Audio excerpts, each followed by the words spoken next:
Welcome to the Menopause Hour, your go-to source for empowering answers to your burning menopause questions, the ones you won't get from your OBGYN. Brought to you by Winona, menopause care made easy, and hosted by our experts, CMO Dr. Michael Green and Medical Director Dr. Kat Brown. Hi, everyone, and welcome to another Winona Live Q&A. We're so glad that you're here today. If you haven't been to a Winona Live Q&A, these are a lot of fun. If you have been, welcome back. But for those of you who haven't, kind of the way that these work is, in a moment, I'll have Dr. Green kind of introduce himself and give a little bit of a spiel. But essentially, we get to answer all of your questions that you have been wondering about, you have questions about, you kind of just want discussed with you. This is what that time is for. So usually it gets a little bit crazy and a little bit busy. So if you want your question answered, go ahead and put it down in the chat. I recommend to start dropping it there now. I already see some people are typing. It gets a little bit crazy in there. So go ahead and put your question in there. And then we will kind of dive into those in a moment, and we'll get into those. Just before we start just want to let you all know as well, if you haven't heard of the Menopause Hour, we have a new podcast on Spotify for Winona featuring Dr. Green and Dr. Kat. It's a really, really great thing to listen to as well for if you are ever in the car or on a walk and you want kind of to, dive into more questions. It's a great thing to listen to, a great resource. We've got some really cool things going on there. And of course, on our website, we also have tons of resources. We have our medical journal, and we have articles about really just every subject you might be wondering about, whether it's, something that you're experiencing. We recently had one about the power of, female friendships and how that can help your health. So really a fun thing to dive into over there. But I see that we have a few questions kind of getting put in the chat. So Dr. Green, I will pass it off to you to give your little introduction and your little spiel, and then we will get into all the questions. Great. So hi, my name is Mike Green. I am an OBGYN. I actually did a family practice residency first and found out I didn't really like taking care of sick people. So, and I love delivering babies, and people told me I had good surgical hands, and I really fell in love with women's health. So I did a whole second residency and, became a board certified OBGYN, which is pretty much what I spent my career doing. And this last little bit of my career, 4 or 5 years, I guess, Winona's been around for a little over 4. It was probably another year in the planning before that. It's just been a joy introducing and building Winona and being able to touch so many women's lives with a treatment that unfortunately often is hard to get in the normal brick and mortar practice, and women sort of get marginalized here, which is really a shame. So this is really cool for me that this has been so successful, but we've been able to help so many people. So really happy about that. Please type your questions. Normally, Dr. Kat is also here. She's the medical director. I'm the chief medical officer. I'm not sure if I said that. She is actually in Costa Rica filming a menopause-related show. So she's becoming a movie star, or I guess a TV star, I think. So on location in Costa Rica, she was invited to do that. So that's super cool. So I don't think she'll be joining us tonight, but she's got a good excuse. So if you don't type questions, usually then we threaten that Kat and I'll just hang out and chat, but so it'll just be mad at me. Looks like there's plenty of questions coming in, so that's good. So I kind of want to start off. I had a conversation this morning that kind of made me think this is something good to talk about. So I don't think Q&A goes by where we don't get asked about why we don't do labs at Winona. So I want to cover that and then tell a little story. So first of all, labs are not helpful. Both the American College of OBGYN, ACOG, and Menopause Society, which used to be called NAMS, both have statements saying that labs aren't necessary or even particularly useful for managing menopause symptoms or even diagnosing it for that matter. Really, menopause is something that we do based on symptoms rather than lab studies. And the problem is the labs vary, not just day to day, but hour to hour, it could change drastically. So you can check your labs now and it'll say, oh, your estrogen is terribly low. And you can check your labs in an hour and it'll say, oh, it's perfectly normal. And the only thing that's changed is the clock. So it's really not helpful. It's not useful. And in my opinion, it's actually worse than not helpful, because the only thing worse than no data is bad data. And when you start making decisions based on bad data, you make bad decisions. And it's very tempting when you have data in front of you to use that data, even though you know kind of intellectually that it's not good. It's hard not to use it. So we really do not rely on labs here. And that's really the standard of care, and it's the right way to do it. Doesn't mean that somebody out there isn't going to recommend labs to you. And there's sort of two categories for this. There's sort of your well-meaning doctor isn't really totally up on the latest, and they see, they filling out their lab slip, and oh, there's estrogen. Okay, I guess I should check that. And then they don't really know what to do with it when it comes back. And they're well-meaning, they just don't know better. And that's most of the people. Unfortunately, there's a small percentage that are just trying to make more money because labs are lucrative, and people make a lot of money off labs. And so there are, unfortunately, a few out there, and in the menopause space that do labs basically to pad their income. And that to me is really not right. I know there is a big company that is planning a menopause launch. And I'll be honest with you, I like competition. I've always said this, competition makes everybody work a little bit harder and a little bit better, and it's good for patients. And so competition is good. I heard through the grapevine that part of their menopause launch is going to be home labs, which is really disappointing. In fact, I don't want to give away, but somebody that's running that program has been on record saying they understand that labs aren't useful. So that tells me that they know better, and this is just a way to make more income, and that's not right. At Winona, we want to practice the absolute standard of care, best medicine to give you the best outcomes. We also want to do it in the most efficient way because we know that this is basically a cash pay service. We don't want to waste your money. And so, there's a medically really good reason not to do labs, but it's also the right thing to do financially. And in fact, the conversation this morning, someone was saying, well, gee, are we going to start doing that? I'm like, no.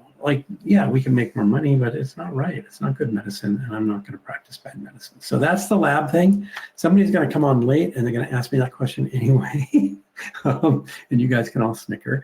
But anyway, so that comes up every time. I haven't looked at all the questions. I bet there's a question there about labs already. But anyway, so that's kind of my little prelude. Hopefully, we've built enough questions to keep you guys interested and get some knowledge out there. So let's hit it.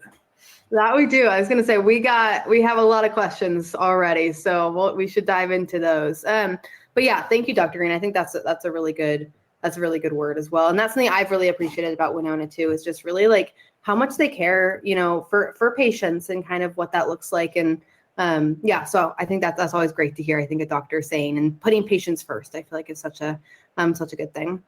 But kind of to dive into the questions for tonight, our first question is from Angie. And Angie says, she says, I have had diarrhea for the last week or so, about 2 to 3 times daily. She says, I started Winona combination cream on 5/1. And she says, I also have dry mouth. Do you have any thoughts on this? Diarrhea is not a typical side effect of these medications. It just isn't. The caveat would be some women do have some unscheduled bleeding when we first start the medication.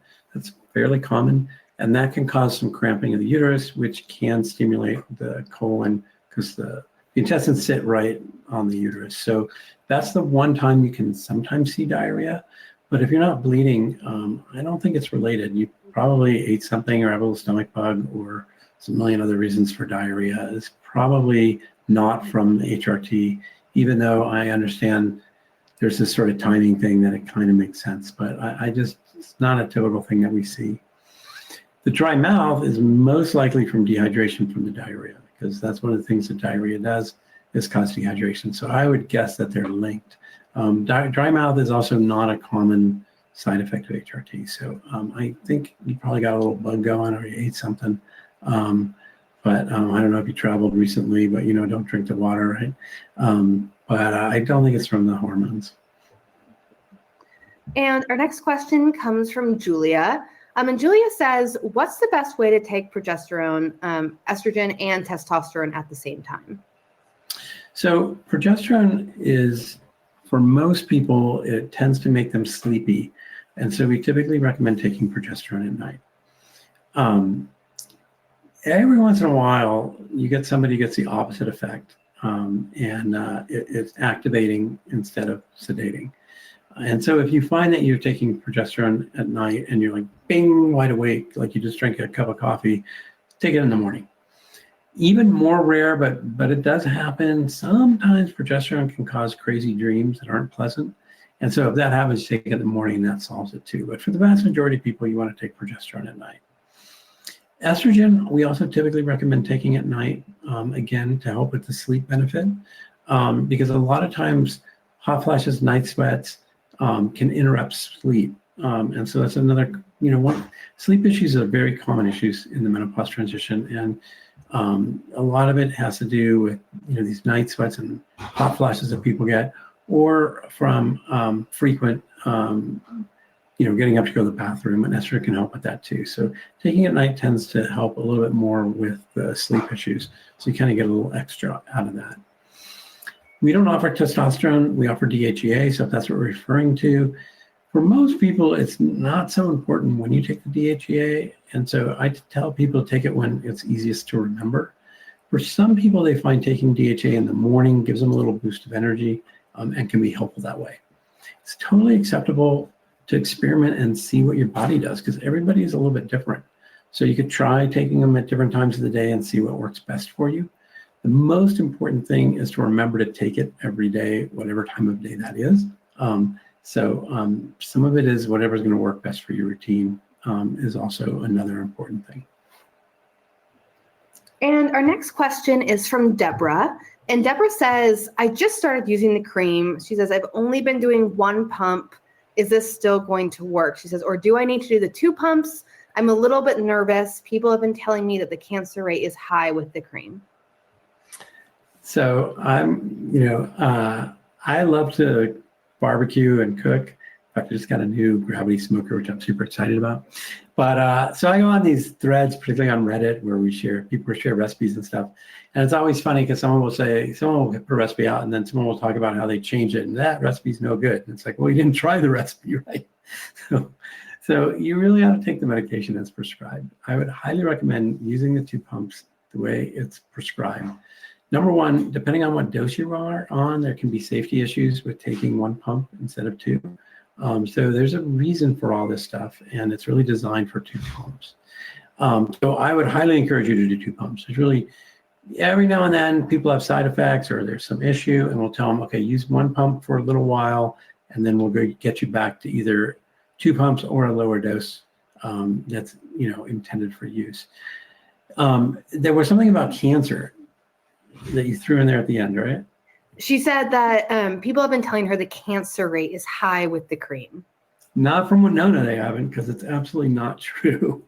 So I don't know who those people are, but those people don't know anything about hormone cream.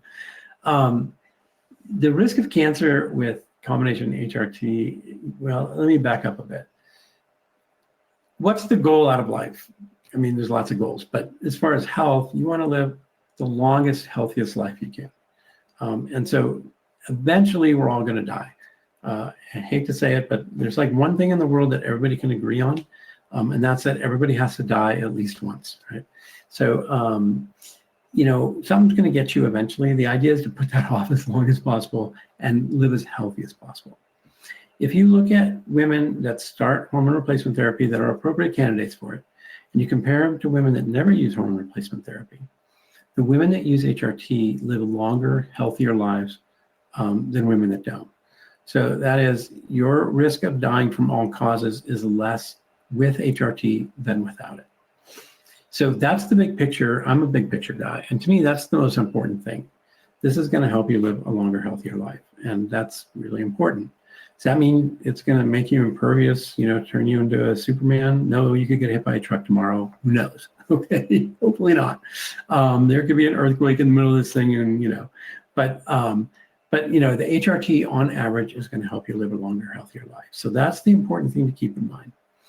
Now, we do know that women that use a combination estrogen progesterone, whether in cream, pill, patch, anything, have a slight increased risk of breast cancer. However, they have a decreased risk of colon cancer, a decreased risk of uterine cancer, a decreased risk of several other cancers. And most importantly, it decreases your cardiovascular risk, which is your number one risk of dying. So most women die from cardiovascular. That's the most common reason that you're going to die someday. So if you can decrease that risk, it really helps.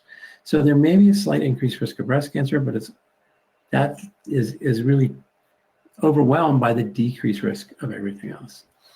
So and then here's the other thing. There's absolutely no evidence that taking 1 pump versus 2 pump is going to change that risk in any meaningful way. So you might as well use it the way it's going to work best and decrease your risk. So going to 1 pump actually increases your risk of problems and doesn't decrease your risk of problems. So I know that's a big, long explanation, but I hope that's helpful. No, I think that was great, Dr. Green. And people always say I talk too much, so sorry. I don't have Kat here to shut me up. I feel like with the questions, though, in depth is always better, right? I feel like usually. Our next question comes from Kathleen, and Kathleen is wondering, can you take this product if I'm on depression and anxiety medications? Yes. So I can't think of any depression or anxiety medication that would be dangerous to use in addition to the HRT. And in fact, HRT often helps with depression and anxiety. Now, don't just stop your medicines when you start the HRT.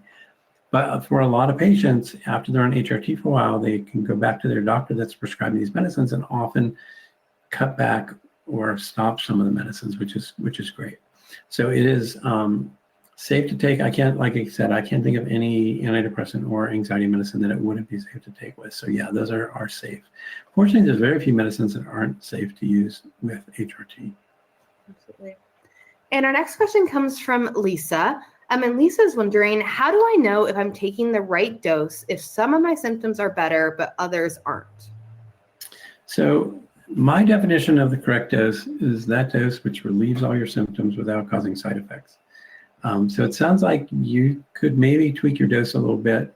You're getting some relief, but you're not getting full relief. I'm greedy. I want you to be great, not just good. So, it depends how long you've been on it. We like to give the medicine, a good 3 months, or at least a good 10, 11 weeks, 12 weeks before we change the dose, because that's how long it takes to really kind of get a good picture of how your body's going to respond. A lot of people get relief from some of the symptoms early on, but some of those other symptoms can take longer.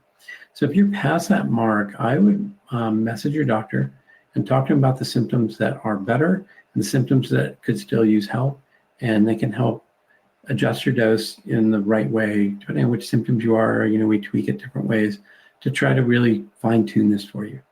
So when we dose this originally, I have an algorithm I developed over about the first 1,000 patients. It works really good. And most of the time kind of dials it in, pretty close or just right. It's purposely designed to underdose a little bit. So, there's a range, and I'd rather be at the low end than the high end. And the philosophy is that if I'm going to miss, I'd rather that I relieve some of your symptoms, but not all of your symptoms, rather than cause you a bunch of side effects. So if I overdose you, it's going to cause problems, and then we've got to kind of get it down. So I'd rather not cause problems, so it's better to sort of ratchet up slowly. So that's how the program is designed.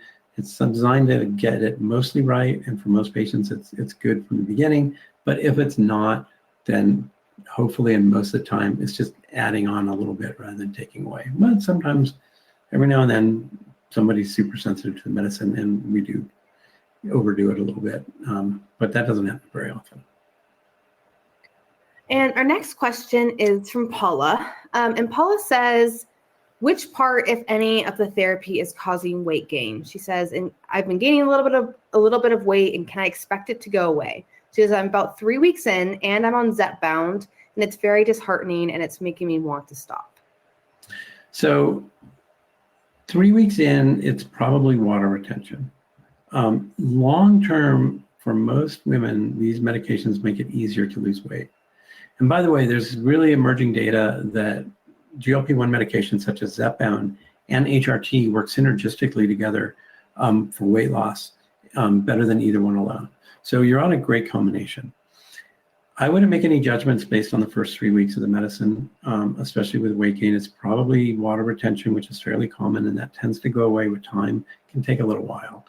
The medications, it's a little frustrating, but it's kind of the way you want it. The side effects kind of happen right away, which is a bummer, and then they tend to go away. The benefits take a while to come on.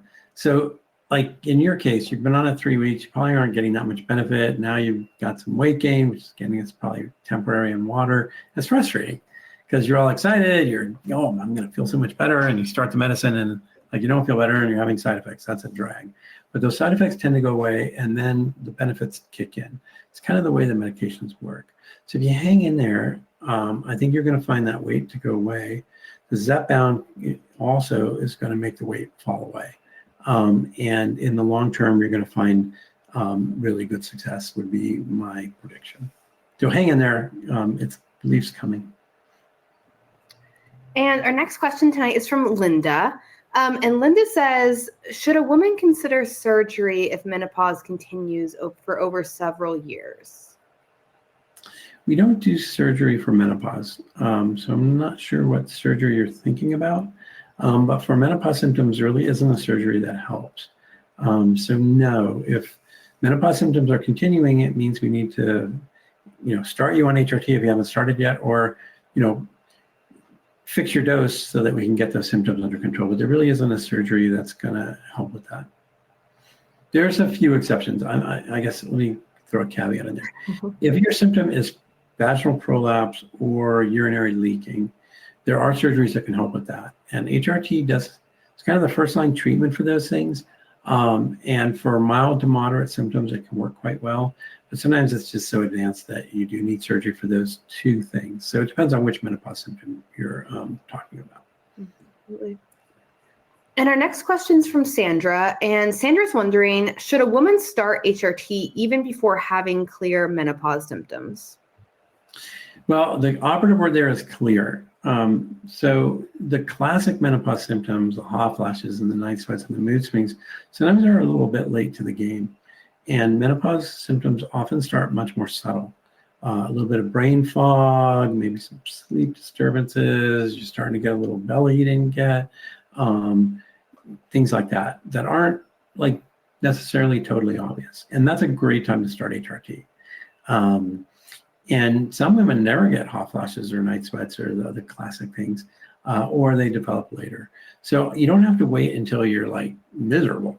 And so I'm kind of jumping on that word clear because I think a lot of people miss these subtle signs. We see a lot of patients that have gone to their regular doctor with these more subtle signs and they're on the younger side and their doctor doesn't even think about menopause or worse, orders labs and labs are normal. Oh, it can't be that. Which again, labs don't help. And that's one of the places where women get marginalized because the labs are normal, even though there's symptoms. And so they put them on other medications, maybe an antidepressant or maybe Adderall or something like that, when what they really need is HRT. So a lot of times it's pretty subtle at first, and that's a great time to start the medication. And our next question is from Mariah. And she's wondering, what does DHEA help with and how do I know if I need it? So DHEA gets broken down almost immediately, like within 30 minutes of taking it into testosterone and estrogen, but it's a testosterone that we're using the DHEA for. Testosterone is a controlled substance in most states, so we can't provide it through our platform. And so DHEA is it's actually a safer way of doing testosterone anyway, because it's not, at the doses we use, it's not going to overdose you. So it's really used to increase your testosterone a little bit. And at first glance, women are like, testosterone, that's the male hormone. And it's true, testosterone is the dominant hormone in men, just like estrogen is the dominant hormone in women. But women do make a little testosterone and it's beneficial. And we know that if you look at women age 20 and you compare to women age 50, testosterone levels on average are 50% of what they were at age 50 to age 20. And that can be important. And so things that DHEA can benefit would be energy, libido, and weight loss. Those are kind of the three big ones that DHEA helps with. So if you're having any of those symptoms, DHEA may be a nice addition for you. And our next question comes from Vita, and she's wondering, she says, hi, I just started HRT 7 days ago. Why do I feel so emotional for the last 2 days? So this is kind of what I was talking about earlier with the side effect thing. What happens is it takes about 3, maybe 4 weeks to really get a steady blood level. And so at first, the blood levels of the hormones are climbing until they get to that steady state, and then they level off and they get steady. The body does not like changing hormones. And so in those first few weeks, you've got this sort of rapid increase of estrogen. The body doesn't like that, and it responds negatively. And that's where side effects can come in. And those can be a lot of things. It can be emotional. It can be, the water retention, as we talked about earlier. Some women actually get an increase in hot flashes and night sweats in the first few weeks because of that sudden rise in estrogen. As those levels steady off and we get to that level we want, we get a nice, what we call a steady state, where they stay about the same. Those side effects tend to disappear, and that's when the benefits come in. So it's not surprising that you have some side effects in the first week or two, but if you can hang in there, they should go away.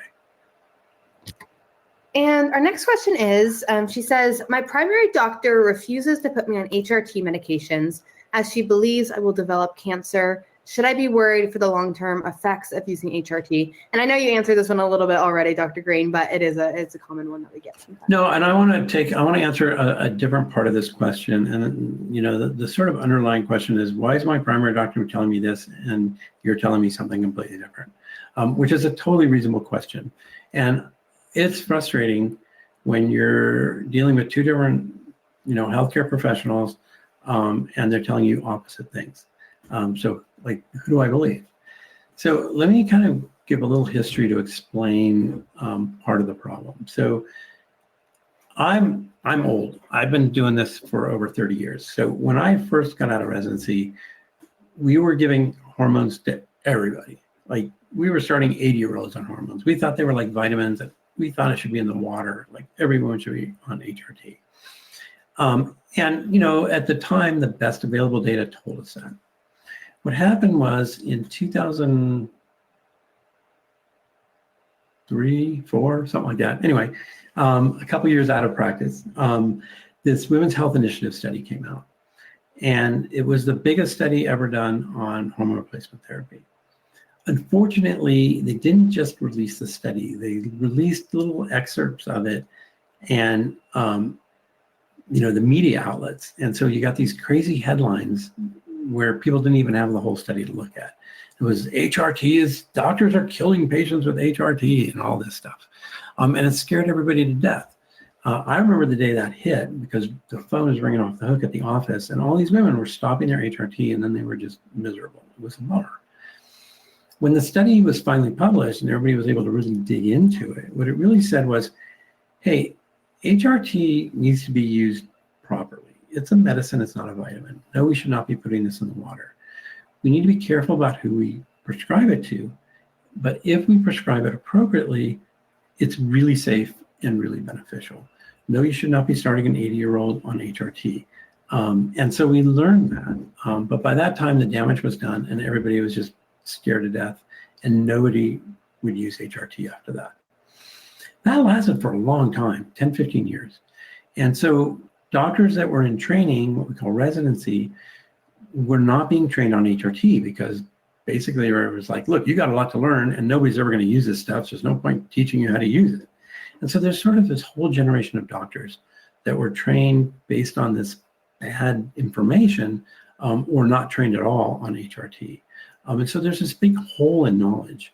Fortunately, the pendulum has swung back and people have done more studies, and they've dug deeper into the studies that are out there and realized that, like I said before, HRT is actually really beneficial when prescribed to the appropriate patient. Decreases your risk of overall death. It helps you live longer and healthier. And the cancer issue is really minimal, like teeny increased risk of breast cancer, and that's pretty much it. It decreases other cancers. So that's why you're getting this different stories from different people. This is what I do for a living. I live and breathe HRT and menopause and perimenopause. And so, I read everything out there, and about as knowledgeable as I can be about HRT. Your primary doctor takes care of all kinds of stuff, and HRT is one teeny piece of what they do.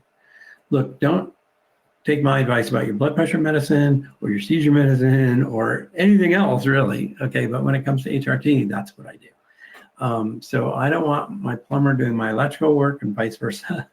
And so, there is some specialization in medicine. So I hope that's helpful. And our next question tonight comes from Charla. And Charla says, I'm currently on a protocol, progesterone and estrogen cream for a year now, plus 25 milligrams DHEA.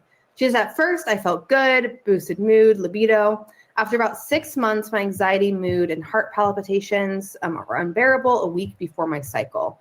She says, my joints hurt and my workouts don't feel as easy anymore. Do I need testosterone? Should I test for thyroid issues? She says, I just want to feel sexy again. I don't have libido anymore. Sad face. This is what she added. Okay, so it's pretty common and normal for the dosage needs to change over time because the body's needs change. As you continue to progress through the menopause transition, you often need a little bit more medicine to get the same benefit. I would absolutely message your doctor, and we can probably help you by increasing one or more of your medications to help get those results back that you initially had. It sounds like you had really good success at first, and then it sort of stopped working, which tells me there's a pretty good chance that increasing the dose is going to get you back to where you originally were. As far as thyroid goes, every woman should be getting health maintenance. You should be seeing your regular doctor, once or at minimum every other year. Once a year is probably better. And part of that is going to be a health blood panel, your blood count, how's your liver, how's your kidneys, check your thyroid. So if you haven't had your thyroid checked in a while, that's worth doing, as well as other things, and making sure that, your overall health is great. So you still got to get your oil changed and your brakes checked. So don't stop doing that. You need your mammograms and your pap smears and your blood work and a good physical exam every year. That's super important. So don't neglect that. And it may be that there's some adjustments in other areas of your body that could be contributing, but it sounds to me from your history and your story that an adjustment on the dose may be very helpful for you. And our next question is from Aubrey. And I'm loving the beginning of this question because she says, I just want to say that I've been on Winona for more than 2 years. She says, I feel great. She says, it probably took me 6 months before everything was right and I felt like myself again. I was keeping track of everything. And she says, Winona has a great list of possible symptoms that I found really interesting. She says, I haven't been to one of these in a really long time. But she says, but I recently hit 1 year since my last period. Does that mean I'm officially postmenopause now? So we arbitrarily define menopause as 1 year without a period. I say arbitrarily because it really is. Like, you got to pick a number, right? And so, if you're over 50, that number is 1 year. Although I've seen people go a year and a half, and all of a sudden they get a period again. It can happen. Happened to my wife. So, there isn't like, oh, okay, you 1 year and you absolutely can't have, it doesn't really work that way. We kind of pick a number. And 1 year is a pretty good number. So yes, by definition, you are now postmenopausal. Does it change anything about your treatment? Not really. Just because you've got a year, we're not going to change your dose. Again, we're going to base that on symptoms. It does mean that it's less likely that you're going to ever have any more bleeding. So if you still got some, emergency box of tampons, it may be safe now to donate those to a shelter. It's what my wife did. It means you're probably pretty much out of the woods. But otherwise, it's not. It's sort of just an arbitrary definition. It's a line in the sand we have to draw.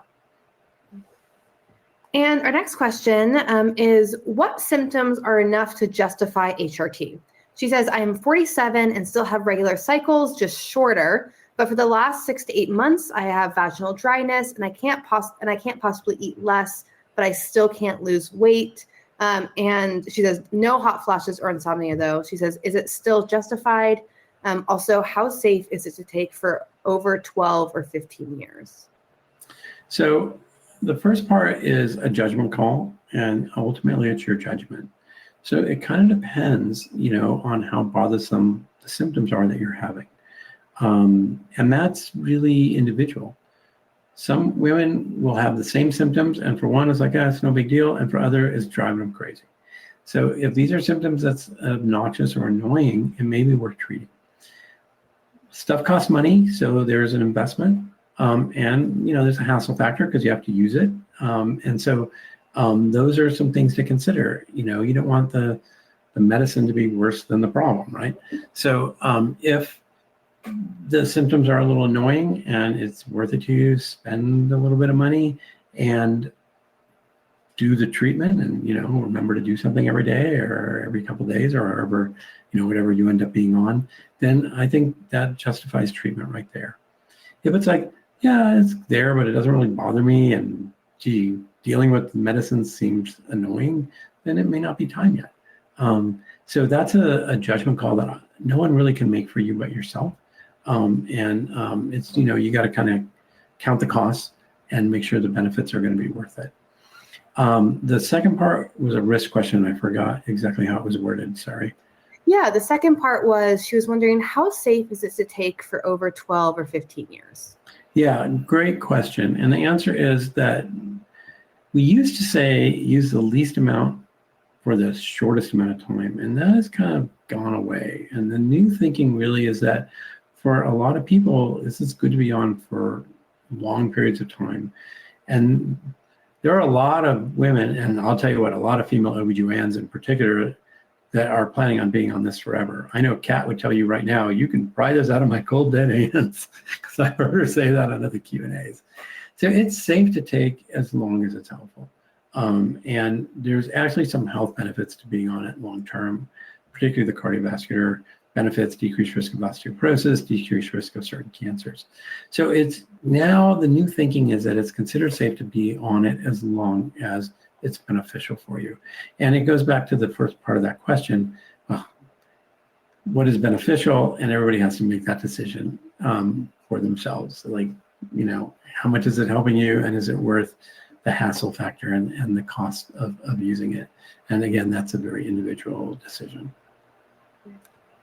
And our next question is from Jana. And Jana says, hi, Dr. Green. She says, I had an in-person gyno ask me to go off the transdermal progesterone and start oral instead. She says, I did the oral over 9 months, but the oral progesterone had a very strong sedative effect on me that never lessened. She says, could you speak a little bit about the differences in safety and effectiveness in transdermal, oral, and vaginal bioidentical progesterone? So progesterone is a large molecule, which means that it doesn't penetrate through the skin as well as estrogen does. So transdermal progesterone is tricky. It needs to be done right or it doesn't work. And so that's the key. There's a couple things. Number one, you have to use the right kind of progesterone. Number two, the dose has to be adequate. And number three, you need a good compounding pharmacy that's doing it right. Those are the three things you need to be able to use transdermal estrogen safely. So because of that, both ACOG and the Menopause Society have a warning saying that if you're going to rely on transdermal estrogen for protection of the uterus, for endometrial protection, you got to be really careful. And you know what? I completely agree with them. And if I was the person responsible for writing the position statement, I'd write the exact same statement, because they're right. You really do. I can tell you, Winona, we are exceedingly careful. I can't tell you how anal we are about this, because we don't want to hurt anybody. I mean, our number one rule is safety, safety, safety. And we won't do anything that we don't feel is completely safe for patients. Because, look, if I relieve your hot flashes and I cause you uterine cancer, I haven't done you any favors. So we are, number one, we use the correct progesterone, which is more expensive. We use an adequate dose, and we're extremely careful about that, which if you were around for, I think it was the first question or the second question, where they asked about using 1 pump of cream, and I said there's some safety issues there. 1 pump of cream, depending on the cream, the 5-200 or higher cream, 1 pump does not give you enough progesterone for transdermal use. And so it's okay for the short term, but it's not okay for long-term use. So, those are the kind of things that we consider, and we make sure that we have an adequate dose in our creams. And number 3, we have our own pharmacies. So we have 2 compounding pharmacies, one in Idaho and in Twin Falls, and one in California. And so we have control over the quality, the QA. I'll be honest with you, if that wasn't the case and we were just using sort of random compounding pharmacies across the country that I didn't have any control over, I wouldn't feel comfortable prescribing this way. But I know we're doing it right. And we've had over 150,000 patients come through Winona, and we haven't had any problems with their progesterone. So thank goodness. Okay, but it's because we're really careful about this. So I understand where your gynecologist is coming from. They don't know that. They don't know me. They don't know how we're doing it. And so they're worried for you. And what their advice isn't completely wrong. And if I had a patient come into my office on some cream and I didn't know where it was coming from, I'd be concerned as well. But I can tell you from the other side, since I'm the one supplying it, that our cream has adequate progesterone to protect your uterus. It works. Ultimately, you've got to make a decision whether, the comfort of following your gynecologist, who you probably have, is probably a great gynecologist and you have a great relationship with, is worth the extra sedation, or if you feel comfortable using the cream. I'm comfortable prescribing this to my family members. But ultimately, you've got to decide that. But I can tell you that 100%, we are very, very careful to make sure that that cream, the progesterone in that cream works. And like I said, we haven't had any problems, so we know that it is working for our patients. And our next question tonight comes from Krista. And Krista's wondering, is it okay to take HRT with hypothyroidism? She says, I had a thyroidectomy in 2022. Yes, absolutely. It does not replace your thyroid medicine, okay? So you're going to need thyroid medicine, super important. So don't stop your thyroid medicine because you're on HRT. But the two in combination work fine. Now, some people think, well, gee, it's going to mess up my thyroid levels. Thyroid is a really tricky drug. It's just super finicky, and almost anything can affect your thyroid levels. I mean, changing your diet, like going to a different, all of a sudden you decide to do a keto diet, or you become a vegetarian, or that can change your thyroid levels. Almost anything can. And that's why your doctor checks your thyroid levels periodically, because it changes. So like everything else, HRT can affect thyroid levels either up or down, just because thyroid is such a finicky drug. But they're absolutely safe to take together. It might be wise to have your thyroid level checked, 6 weeks to 3 months after starting HRT. And that's really true with starting any new medicine, and thyroid. That's what I usually recommend. But you can talk to your doctor that's prescribing it for you, and they can give you better advice. As I said earlier, I'm the wrong person to ask about how to manage your thyroid. I know some about it, but that's not my area of specialty. So whoever's prescribing that is going to know more about it than me. But that's something to think about. But they are absolutely safe to take together. And our next question comes from Stephanie. And Stephanie is wondering, do I need DHEA in addition to my 50/50 cream? She says, I do have an IUD. So yeah, the IUD has nothing to do with the DHEA. So DHEA treats, there's a lot of overlap, but in general, DHEA treats some different cluster of symptoms than the cream does. And so they tend to work really well together to get that whole spectrum of symptoms under control. So if your doctor thought that DHEA, was useful for you, that's what I get for drinking soda instead of water, then I guess I'll get into my water next. I'll be a good boy. If your Winona doctor thought DHEA was useful for you, it probably is helpful. And I would recommend continuing it. The IUD, if you have a progestin containing IUD, then the real question is progesterone. So I'm going to go down a little rabbit trail here because you brought up the IUD, and I think it's kind of important. Progestin containing IUDs are generally adequate to protect the lining of the uterus, which is the main reason that we add progesterone to your cream or whatever treatment you're getting. So in theory, you could use estrogen without progesterone if you have a progestin containing IUD, and that would be safe. There is a however. So the problem from my point of view is that I don't really have control over your IUD or really know what's going on with that. So that's all true for the following issues. Number one, your IUD isn't expiring or close to expiring. And there's some controversy about this. So the Mirena was originally a 5-year IUD.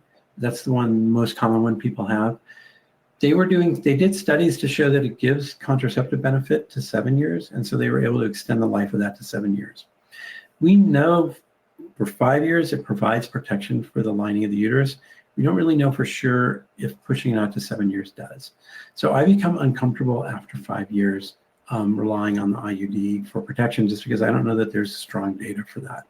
And again, as I was talking about earlier, that's something that we really worry about, is we want to make sure that we don't cause harm, and we want to make sure that lining of the uterus is protected, and that's why the progesterone is so key. So once you get past 5 years of the IUD, I'm not real comfortable with doing it without progesterone. So that's number one. Number two, if your IUD comes out, either you decide to have it removed, or it falls out, or it somehow gets displaced, it's no longer giving you protection. Sometimes I worry that somebody is going to have their IUD removed and forget to tell us, and now we're giving them estrogen and they're not getting that progesterone anymore because we assume they still have their IUD, and that kind of worries me. Or it could come out and you don't even know it. So it's not uncommon, for an IUD to get tangled in a tampon and come out that way, or just get displaced somehow. That happens. And if that were to happen and you don't know about it, we don't know about it, now we're causing you harm by giving you the estrogen without it. So I feel more comfortable personally prescribing both estrogen and progesterone, even in the presence of an IUD, even though if I was taking my boards and I was answering a test question, the answer to that question would be, with the progesterone IUD, progesterone is not necessary for HRT. So there's sort of a right answer on the test, and then there's the sort of nuances.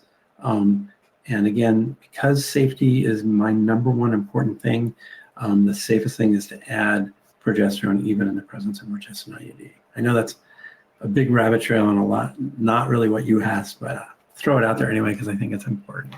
I was going to say, a rabbit trail, Dr. Green? What? Never heard of before. Our next question tonight comes from Dusty. And Dusty says, hi, I had a total hysterectomy when I was 42 and am now 54. She says, I did not take HRT, but I am now really seeing hair loss on my head and hair growth on my chin, etc., along with other symptoms, loss of a libido, sleeplessness. She says, is there anything I can safely take at this point to help? So I'm going to assume that you mean that you had your uterus and ovaries removed. So we kind of have to do this every time.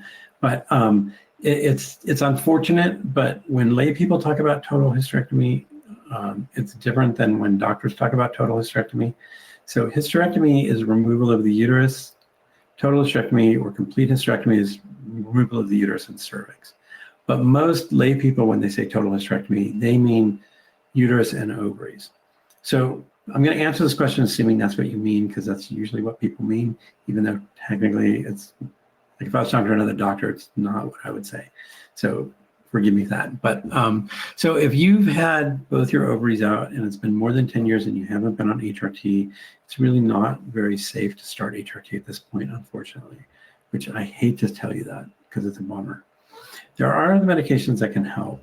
So there are some medications that help with hair growth, minoxidil and finasteride in particular. So that's something you can talk to your doctor about or go to a dermatologist. So for the hair issues, that's something that can be very helpful. For hair growth on your face, there's other things. Laser hair ablation is really the best thing for that. There's also electrolysis, other things that can be used. So there are other treatments for that. If you're having other symptoms of menopause, if you're having, all of a sudden you start developing night sweats and hot flashes, there's a medicine called Veoza that can be helpful as well. Unfortunately, at Winona, we don't have any of those things to offer you, so I apologize. But that's something that you could go to your regular doctor or your gynecologist and talk to them about, because there are safe ways to help with some of your symptoms.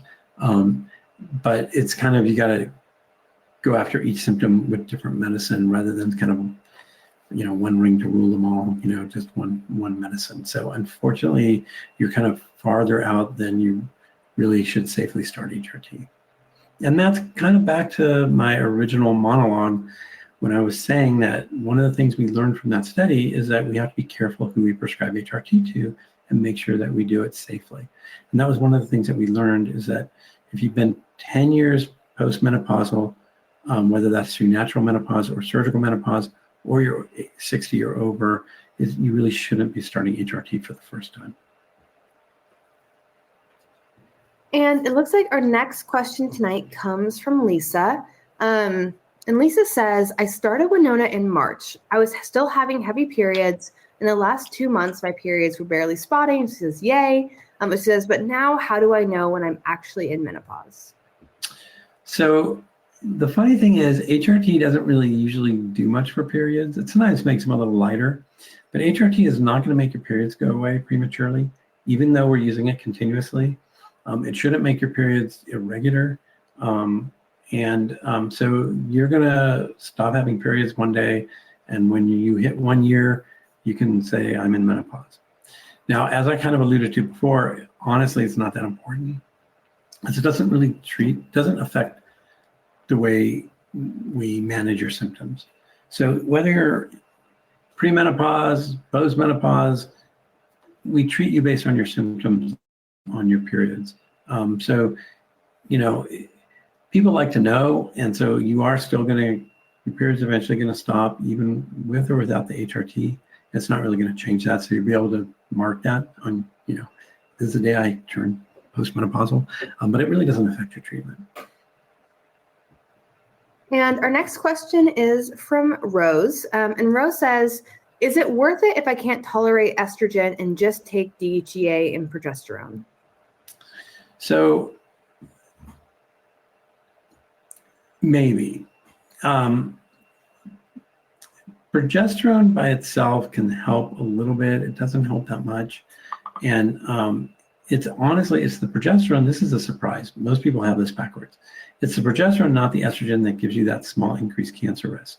So that everybody's got this wrong. Estrogen doesn't cause breast cancer. It's the progesterone. And that's been studied really well. Honestly, the first study that came out that said that, I didn't believe it. I'm like, there's got to be something wrong with that study. And then there was a second and a third study. I'm like, okay, it must be true. And so that's what we understand now. So I'm not a big fan of progesterone by itself, although if it's helping your symptoms, it may be worth it. But and the DHEA kind of treats a different cluster, so that may be beneficial for you as well. So that's probably worth using. When you say you can't tolerate estrogen, if you have a health condition where estrogen's not safe, then you probably shouldn't be taking DHEA or progesterone either. If it's just that it gives you side effects, it may be that you're on too high a dose or you're not. We need to change the way you're getting it, whether it's a cream or a patch or a pill. And sometimes just manipulating the dose or changing the delivery system can help it so that you can tolerate it better. So it's something to think. Absolutely. And it looks like our next question is another one from Rose as well. It's a little bit of a 2 in a row. She's wondering, she says, have you seen or heard of estrogen exacerbating asthma? She says, I tried the estrogen patch along with the progesterone pill from a different OB, and I believe it made my asthma flare pretty bad. That's interesting. I have not really seen that. Weird things happen. And if that was your experience, it's quite possible that was what happened, or it may have been some coincidence. But it's not a typical estrogen side effect. That would be a pretty rare side effect.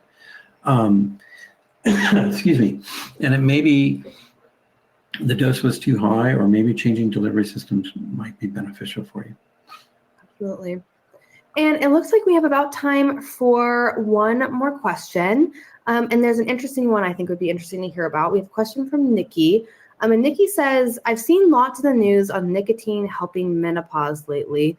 Can you share more on these new findings? Yeah, it's not worth it. So, I mean, cocaine helps you stay up and study all night, but I would not recommend it. Nicotine has a lot of negative issues for the human body, and talk about side effects. And there's no way it's going to help more than HRT. HRT is extremely safe. It's very well studied.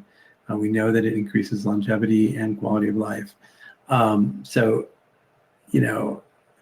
it seems to me this is smokers justifying their habit. So no, don't take up cigarette smoking to help your menopause symptoms. Gosh, I'm trying to remember what it is. There's a cancer. It's like the only cancer that I can't remember which one it is. It might be, well, it doesn't matter. But there's a cancer where exercise, that's actually a common one, decreases the risk. But drinking alcohol decreases risk. And so the joke is, well, you should just run from bar to bar and you won't get this kind of cancer, right? So that's actually not the right answer. And so even if nicotine, does maybe help some menopause symptoms, it's not going to help as much as HRT. And now you got all the risks of nicotine. So, it's like, well, yeah, maybe that's true, but like, it's not going to be worth it. Absolutely. Well, thank you so much for those answers, Dr. Green. And I see that there's a number, and this is how it is quite often on our Q&As, of questions that we didn't quite get to. But don't worry, there's a few things I want to point you towards. First of all is your Winona doctor. You can message them in your patient portal. Any of the questions that were in here, these are great questions to send to them. They will answer them just like Dr. Green did. They really want to help, and that's a great place to kind of ask those questions.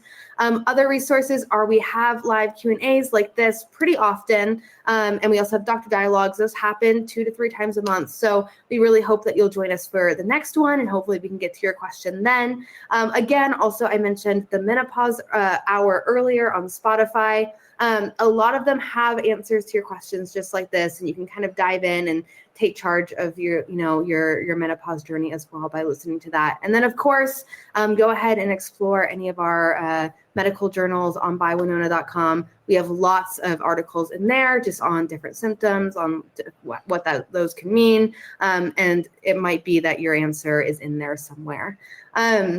So thank you all, though, so much for taking the time to be here tonight. I think it says a lot about you all that you're taking the time to be here and that you're diving into your journey, your medical journey, your menopause journey.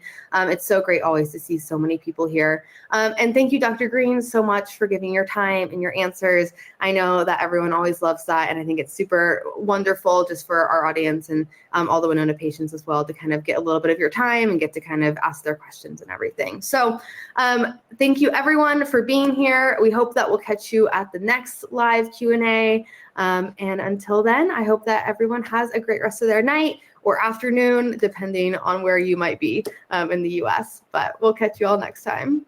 Great. Thanks, everybody. For those who didn't get your questions answered, sorry for my rabbit trail.